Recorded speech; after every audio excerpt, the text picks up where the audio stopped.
Tonight, you are auditioning to be a lounge singer. El Jefe. El Jefe.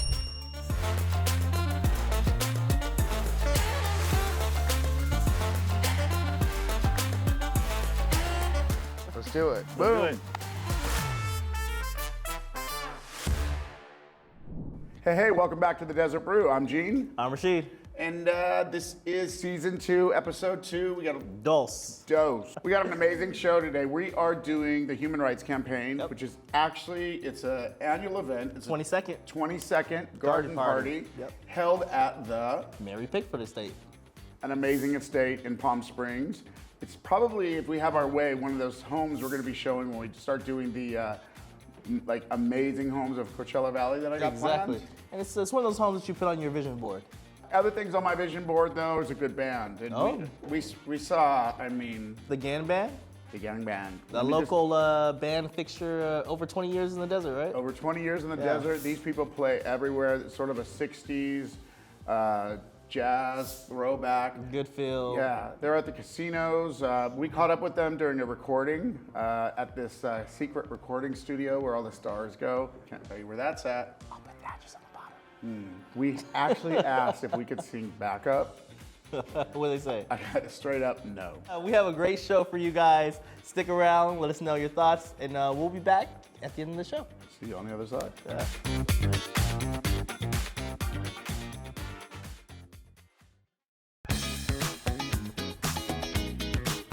Can you believe it? Season 2. We are ready to get back to work.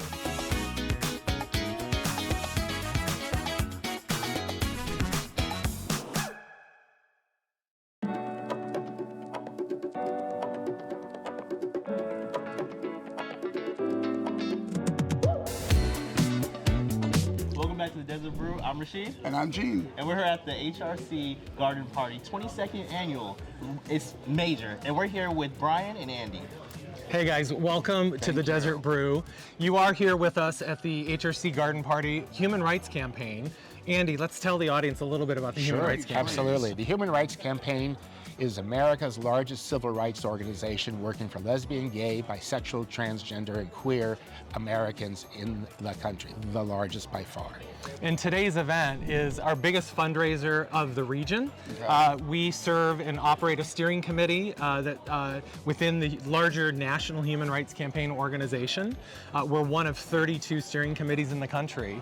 And today's garden party will host over 400 guests who are all committed to equality without exception. And you are the hosts. Well, I'm the co-chair of today's event. Okay. I also work very closely with Andy, who is one of our emeritus board of directors. Okay. And we have a steering committee here in Greater Palm Springs that drives all of the initiatives, efforts, and donor engagement.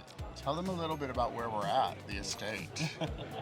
Well, this is the former Mary Pickford Estate, known as El Dorado. Nice. And owned by dear friends and supporters of the Human Rights Campaign, HRC.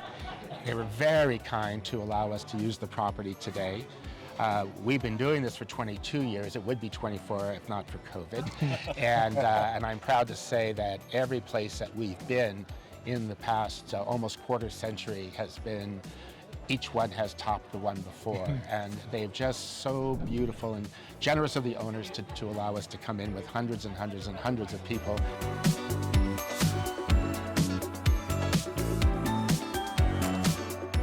Of course, we had to interview the homeowners themselves, Kevin and Tom. And I love this house. I may not leave. I'm pretty sure with as many different places and beautiful garden, by the way. Yes. I don't think you would find me. I'm just honest. Don't worry, we'll send security to look for you. I'm sure it's a run. Well, first of all, I'll say thank you for hosting this HRC event. I mean, 22nd annual. How long have you been involved in? I'd love to know what it means. Obviously, this organization means a lot to you. You're hosting, you're opening your home. Tell me more. Okay. Well, I mean, we were very involved in HRC in Atlanta before we moved to Palm Springs. Oh, okay. And between business and life, we fell away from it a little bit. We were always still supporting it at some level. Okay. But then, obviously, with what's going on politically, we just felt like it was time that we really needed to step up to the plate, re-engage. Well, you definitely stepped up. This is a great event. Well, they say they're going to be 250 people. I think they weren't honest. I heard 600. I'm just saying. That's what they do to the host. So we just That's what they do. gotta leave before it's time to clean up. Yeah, exactly. Exactly. Thank you so much for donating your home to HRC today. I can see that everybody's enjoying your home, and not only that, but you're donating to an impactful organization as well. Thank you. So we thank you, and I'm sure they thank you as well too. Thank and you. So thank You guys are a natural, by the way. I can't wait to see this episode and many more. Thank you so much. Definitely. You bet. Thank you. This is Lucy Arnez and Larry Luckenbill. Yes. Tell us a little bit about your involvement with the organization. Our You wanna neighbor. go first? Our neighbor. Well, that was like recently, most recently, our neighbor is We've on been board. involved in human rights for a long time. For a long time. Yes. Nice. And there are 50 wars going on all the way around the world, and human rights are in jeopardy absolutely everywhere on this earth. And we can't forget that, and we can't let it go. And we have to give whatever little drop that we can give. Sometimes you go, I can't do much. I feel that way. I'm sure my wife feels that way. But a little bit, a drop in a bucket fills the bucket. And even starting out, just educating yourself on the organization, for those of you that are out there, educate yourself. Then start to give. Yes. Give more. And then give more. Give more. Give more till it Give hurts more. just a tiny bit. Then you know you're really giving. Exactly. Palm Springs is amazing for raising awareness, raising money for causes that really, really matter and don't get enough attention. And we're very bold and audacious down here, and we're all about rights, and we're all about being colorful and being inclusive. Inclusive. And so we like to host things in Palm Springs that show the rest of the world what we're supposed to be doing. Exactly. We like to do benefits. I do for nothing. Because he doesn't have much else to do during the I day. know. When they come I up, finished we get writing my excited. book, so now I have to do benefits. Nice. I love that. Well, I'll say thank you for your support, and it's thrilling You're meeting welcome. you and having you here, and Thank you. and thanks for the donation, even though she talked you into it. He didn't even know. He didn't even know. I He was just like- went and got stuff and He's said, like, shh, don't honey, say stuff is anything. missing. Don't look What's over missing, there. baby?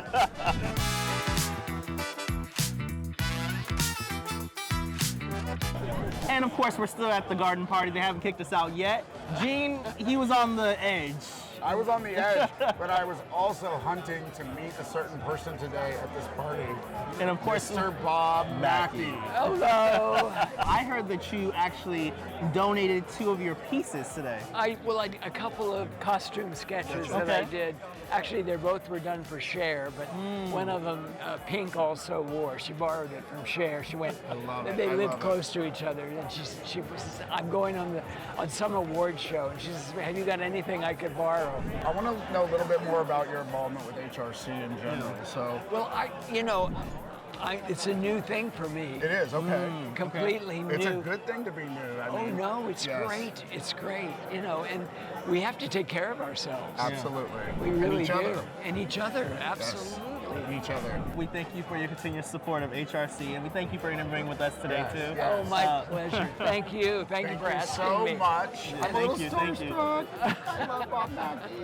Don't get thrown out, Gene. Thank you, Bob, for your time. Thank you. We'll see you guys in the next one.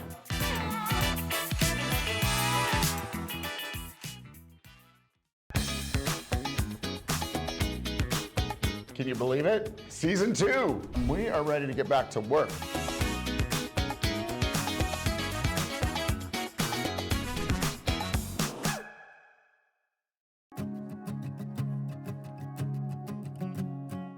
As all of you know, the past few years have been very hard on young trans folk. Folks who don't know anything about us are taking our rights away at our schools, at our doctors, and on our sports teams. The hate and lies that we see on social media about our lives seem relentless. We're continuing at our garden party here with, of course, Gene's still here. Hey, hey.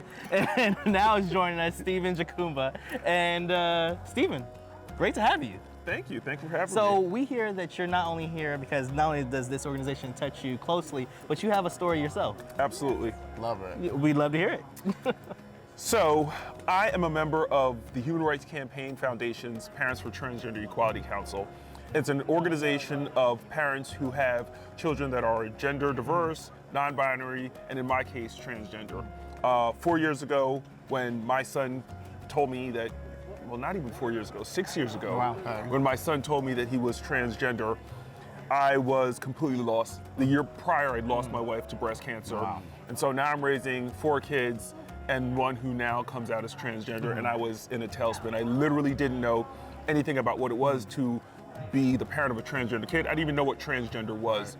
And finding HRC literally changed my life because they had the resources, the information, they had the tools to bring me up to speed and to really help me and my family like grapple with what is, for most families, a very difficult thing.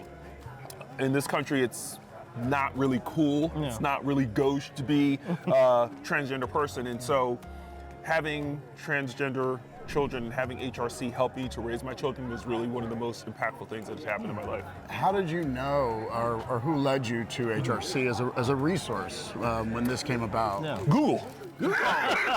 Google. So what's so crazy is that. So what exactly did you search for? Okay, I mean, how much time do we have? Because it wasn't like I put in, my son told me, I don't feel like a girl. So I typed in, what do you do when your child tells you they don't feel like a girl? And that query was just trash. And then I was just like, what do you do when your son or your child, when your boy is a girl, your girl is a boy?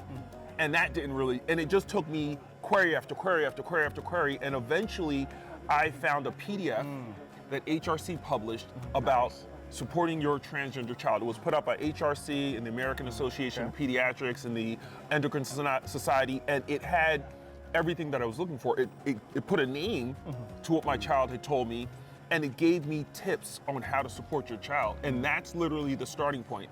I filled a form, like one of those email forms on the website, and a couple months later, somebody reached back out to me, and literally, as they say, the rest is history.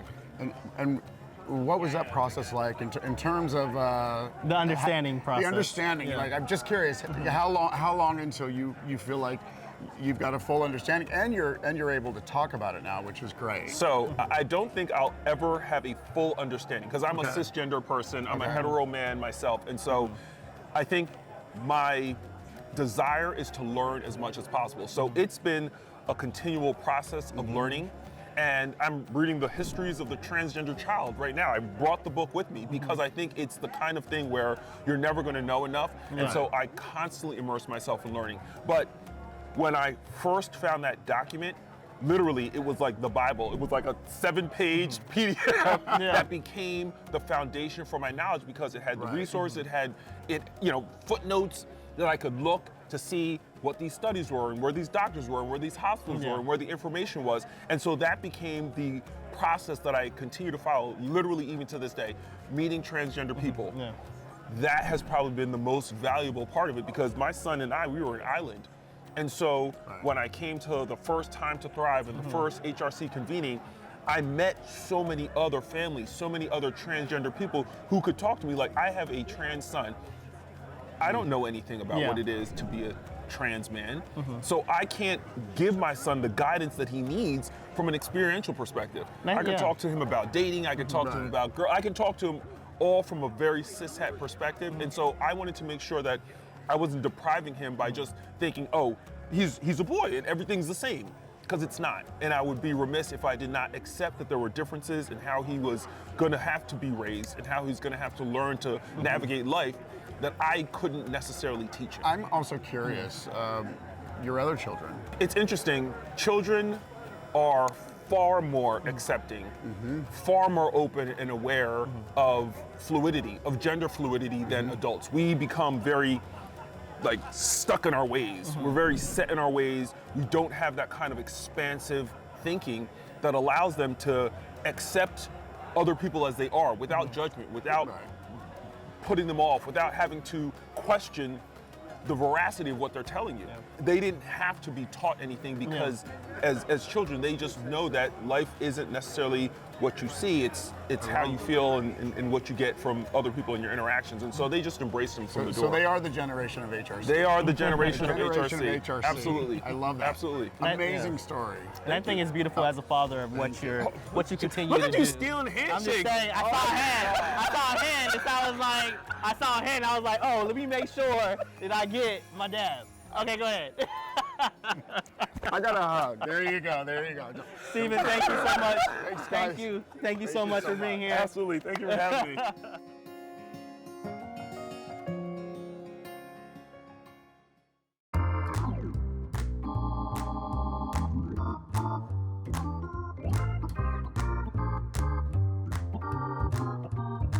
Welcome back to the Desert Brew, and we are sitting here with the GAN Band. And so they are a local fixture here out in the Coachella Valley. You guys have been around for such a long time. I mean, can you just introduce yourselves? Yeah. We're from Chicago. I'm Gary Gand. This is Joan Gand. Hi. I'm Will Wiegler.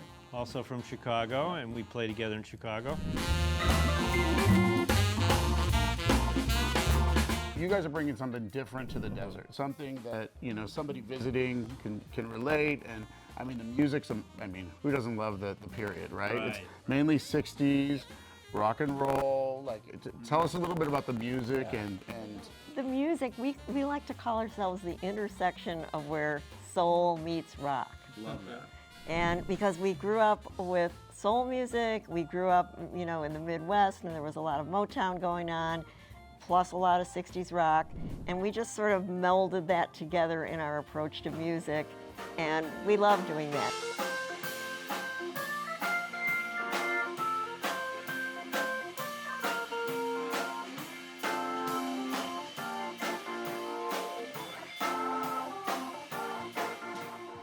With all the different things throughout the years, how are you guys staying relevant? Are you mixing in new songs, covering? Yeah. As a matter of fact, we got back into town from the summer. We came back the middle of October, and between then and now, we played 20 shows, and we've learned 45 new songs.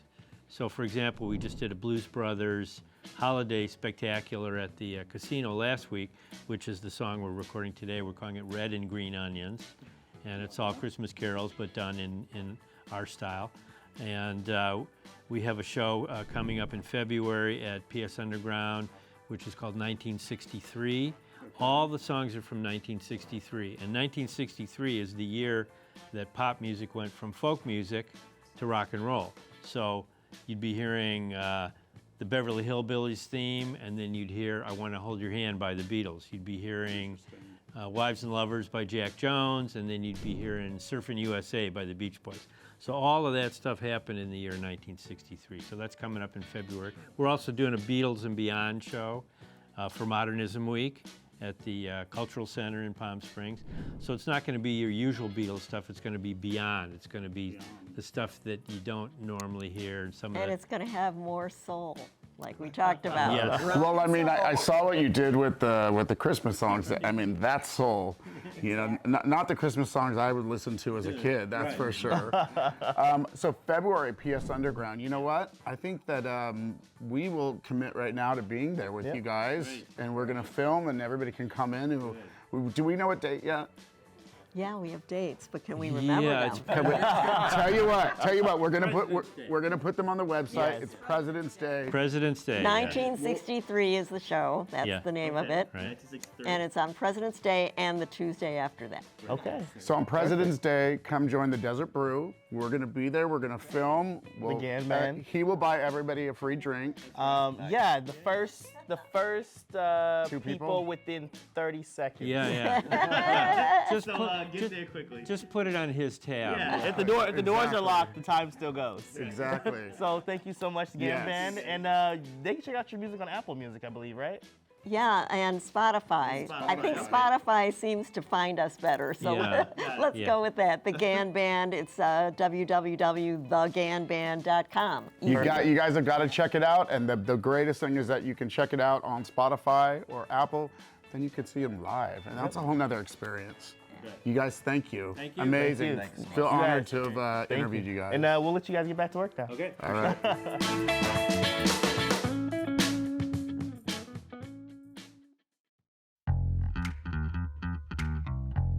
Amazing show. The Human Rights Garden Party.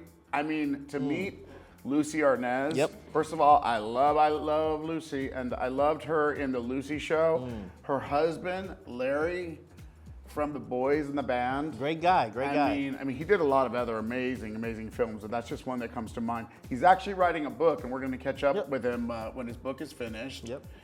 And the recording session, I mean, it speaks for itself. This is a very talented group. Yes. I mean, they are a fixture within this community. And like we said, we are going to be at PS Underground on President's Day. Come down, hang out with us, check it out, because we want to support this group. I love this group.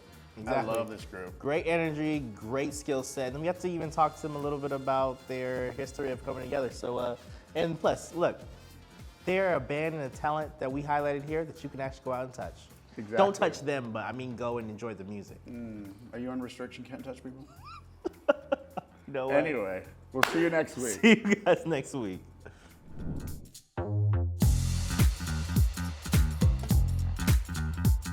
We got an exciting show today. You know what we're going to do? Do you know what we're going to show? Why did my voice go so high? Okay. We're back. One of us was supposed to say something. So you were supposed to say it. What was I supposed to say? Hi, G. Hi, G. Hi, G.